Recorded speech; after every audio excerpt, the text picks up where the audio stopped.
unemployed country. And so I would be committed, first of all, to a program of jobs and economic growth. Second, the energy issue is enormous. The leading developer of North Dakota Oil estimated recently that if we would open up federal land and open up offshore, you would have 16 to 18 trillion, not billion, trillion dollars in royalties to the federal government in the next generation.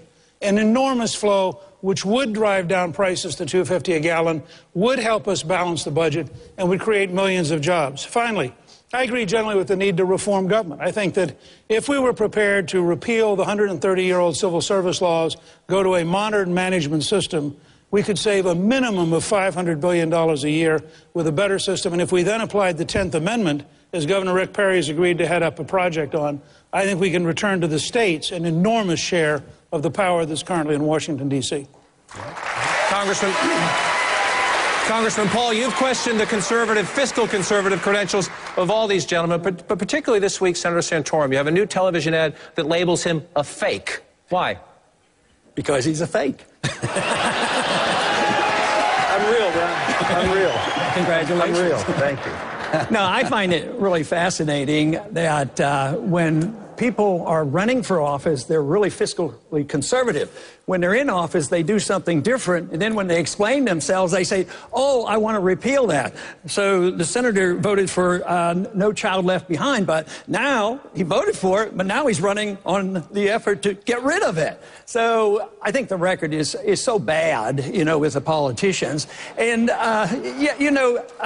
nobody accuses me of not having voted for too much. They're always accusing me for not voting for enough. And I've been running in office off and on for a good many years. And over all those years, I've never voted for a budget deficit. I never voted to increase the national debt. Matter of fact, there's only one appropriation bill that I voted for, and that was for veterans. I assumed from the 1970s on that we were embarking on a very dangerous path, and we're involved in that danger right now. So this idea of being fiscally conservative now that we're running for office and we're going to repeal something that we did before, I mean, it loses credibility is what our problem is. So,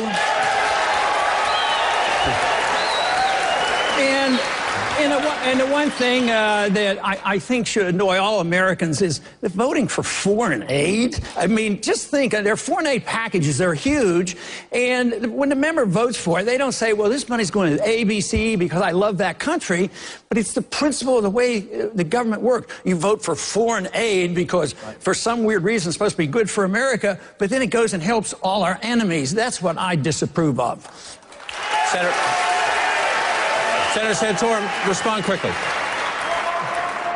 Ron, the Weekly Standard just did a review looking at the national taxpayer unions, I think Citizens Against Government Waste, and they measured me up against the other 50 senators who were serving when I did, and they said that I was the most fiscally conservative senator in the Congress in the 12 years that I was there. My ratings with the national taxpayer unions were A's or B's.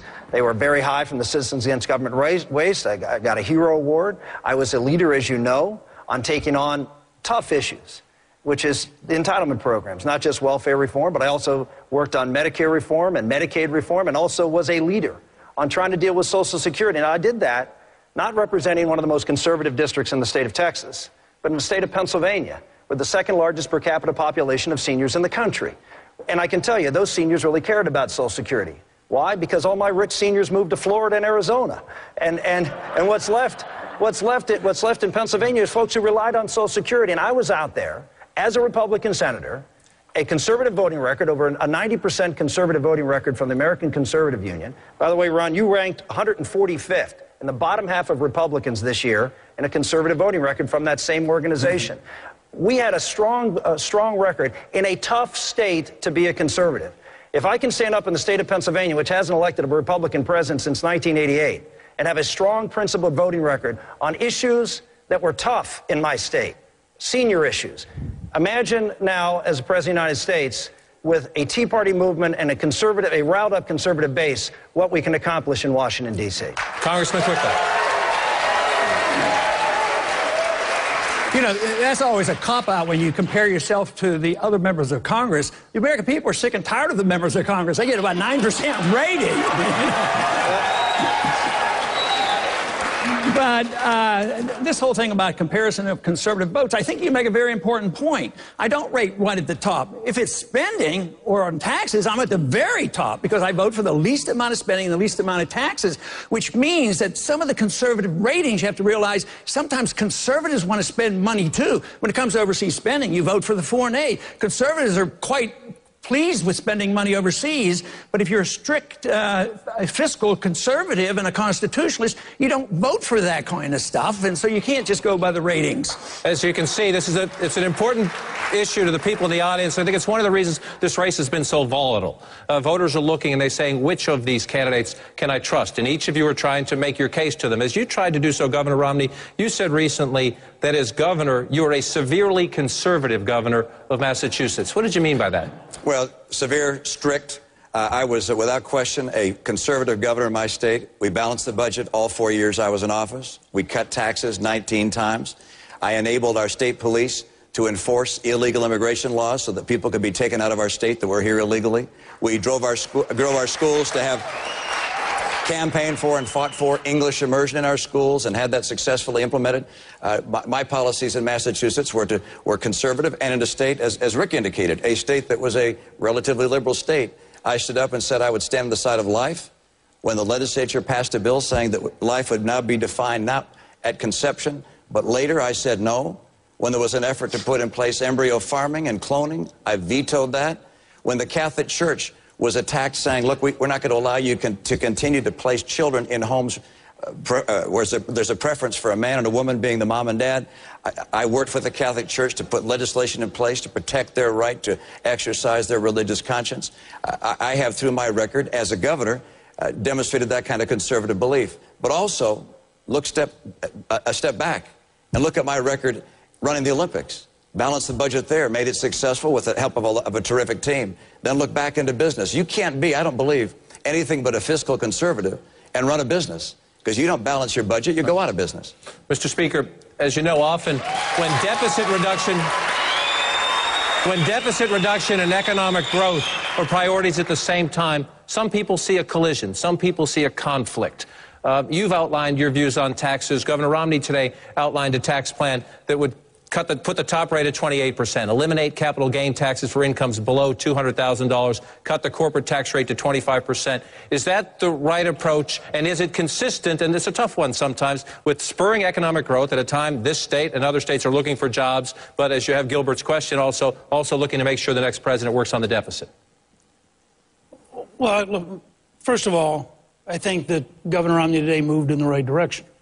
And I think that that's a serious step towards trying to find a closer to supply side. I wouldn't agree with him on capping capital gains cuts at $200,000 because I think that's, frankly, economically destructive. And I don't believe in class warfare. And that's a number below Obama's class warfare number. So we can argue later about capital gains cuts. But I think there's a different question. Everybody talks about managing the current government. The current government is a disaster. I mean, we don't, you know, it is the reason I started with the idea that came out of Strong America Now, to repeal the 130-year-old civil service laws and go to a modern management system, is you change everything. And the fact is, if we're serious, and in a funny kind of way, Ron and I are closer on the scale of change, we'd approach it slightly different, but I think you've got to start and say, what would a modern system be like? And a modern system would be totally, just take control of the border. It is utterly stupid to say that the United States government can't control the border. It's a failure of will. It's a failure of enforcement. So let me just take that one example. Let's assume you could tomorrow morning have a president who wanted to work with your governor, who instead of suing Arizona, helped Arizona, who actually worked with Arizona. Now,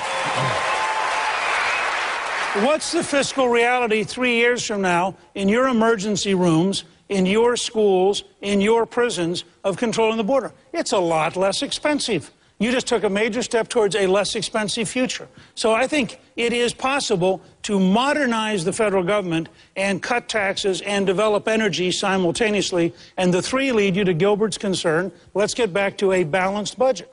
The Speaker raises an important point about looking forward, and I hope we spend most of the night doing that. But as you know, there's a lot of anger in the base of the party about some of the things that have happened in the past. And the Tea Party especially. Now, earmarks, the pork barrel spending, it's a tiny slice of the budget. I think we all know that. But if you talk to a Tea Party activist, they think it's an example and a gateway to corruption. Senator, you have said there are good earmarks and bad earmarks, and you have talked about your earmarks in the past. Any that you specifically regret? And why have you criticized, why do you think the money that went to Governor Romney for security at the Olympics, why was that a bad earmark?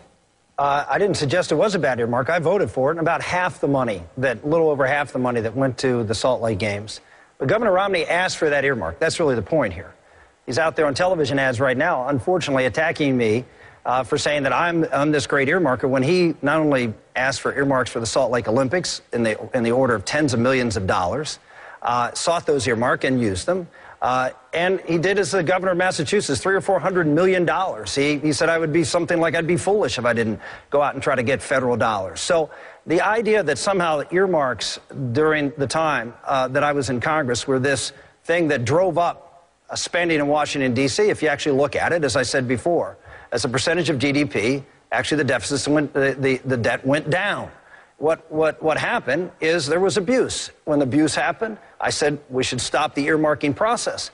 But I did say there were good earmarks and bad earmarks. We wouldn't have the V-22 Osprey, which was the most essential air platform for our Marines in particular in the war against the radical Islamists. We wouldn't have it if it wasn't for an earmark. That program would have been killed under George Bush 41. Dick Cheney, the Defense Department, wanted to kill that program, and many of us, including myself, stood up and made sure that was there. Congress has a role to play when it comes to appropriating money, and sometimes the president and the administration doesn't get it right. What happened was an abuse of the process. When that abuse occurred, I stepped forward, as Jim DeMint did, who, by the way, was an earmarker, as almost everybody else in Congress was. Why? Because Congress has a role of allocating resources when they think the administration has it wrong. I defended that at the time. I'm proud I defended at the time because I think they did make mistakes. I do believe there was abuse, and I said we should stop it. And as president, I would oppose earmarks. Governor? I didn't follow all of that, but I can tell you this. I would put a ban on earmarks. I think it opens the door to excessive spending on projects that don't need to be done. I think there are a lot of projects that have been voted for. You voted for the bridge to nowhere. I think these earmarks, we've had it with them. If Congress wants to vote in favor of a bill, that they should take that bill, bring it forward with committees, have people say vote it up or down on the floor of the House and the Senate, have the president say yes or no and move forward. But the earmark process is broken.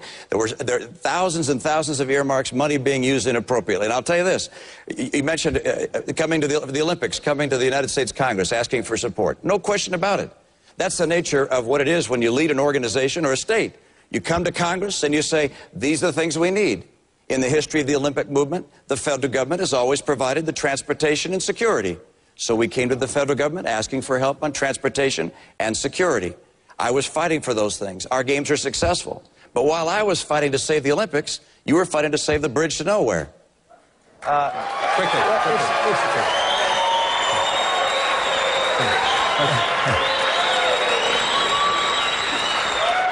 It's really interesting, Governor, because the process you just described of an open process where members of Congress put forth their suggestions on how to spend money, have them voted on individually, is exactly how the process worked. So what you're just suggested as to how earmarks should work in the future is exactly how they worked in the past. So I suspect you would have supported earmarks if you were in the United States Senate. I'm sorry, the 6,000 earmarks that were put in place under the Speaker's term, for instance, were oftentimes tagged onto other bills. I'm sorry, I don't mean to be critical. That was the process. There were thousands. I mean, we've had thousands and thousands of earmarks. They are typically tagged onto, bundled onto other bills. Okay, go ahead, Mr. Speaker. Go ahead. You're entitled to your opinions, Mitch. You're not entitled to I've heard that line before. Misrepresent the facts, and you're misrepresenting the facts. You don't know what you're talking about. What happened in the earmark process? What happens in the earmark process? It was that members of Congress would ask, formally, publicly request these things, put them on paper, and have them allocated, and have them voted on in committee, have them voted on the floor of the Senate. Congressman Paul, attached to a bill, as part of the bill, and the president can't veto it. He can veto the bills. The whole bill, but he can't veto the earmark. Well, we tried to do that, by the way. I supported the line item veto. That's what I support. Hold on. Nick, I agree with you. I support the line item veto. I voted for a line item veto so we could do just